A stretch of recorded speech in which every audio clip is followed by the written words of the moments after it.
I'm sitting at the Seder table surrounded by Jewish friends and family, and the service seems like it's been going on forever. My mind wanders off on an adventure of its own as I dissociate from my reality, and I get into that dangerous state where my mind is disconnected from my body, and the pain will only hurt in practice, but not in theory, and the press of a knife against my skin feels so good in the warmth of the candlelight, and the only reason I don't press harder is because my mom is 3 feet away, and I'm in public. And if blood drips down my hand, people will notice, and I can't hide that. I'm so tired that my eyes seem to fall out of their sockets and onto the floor where they can spin around. Look up into the eyes of my fears and face my anger like David fighting Goliath. I feel different. Like something in my dissociation shifted in a way it never has before. Like this time, I might actually follow through, slam my head against the bathroom wall, and gouge my eyes out in a flurry of bad decisions. The Seder plate beckons to me in a way it never did religiously.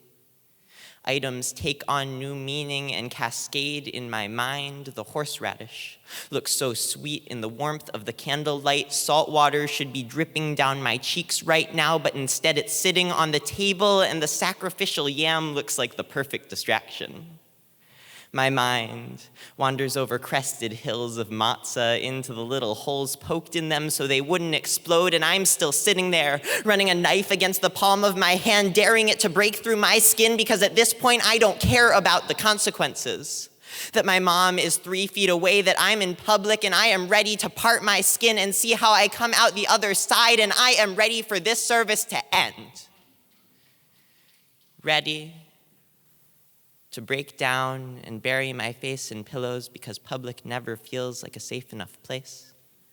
Ready to disrupt the Seder with questions of my sanity and a need to seek help because the drone of freedom loses all meaning when it's been echoed every year of my life, and I'm sitting at the Seder table. DEFCON 3 lies like a looming cloud over our ghost town. Bullets and tweets lie heavy in our minds, and yet we're still here. Still sitting at the Seder table, echoing the Hebrew said for generations, and we're still celebrating. And so, as the last crumbs of the meal fall to the floor, and I do not, and Miriam's tambourines carry me in a daze as I drive home, Seder table far behind, and white skin intact over Red Sea coursing through my veins, I hope I can start again next year. Pass over my darkness and free my mind and walk slowly into a new land.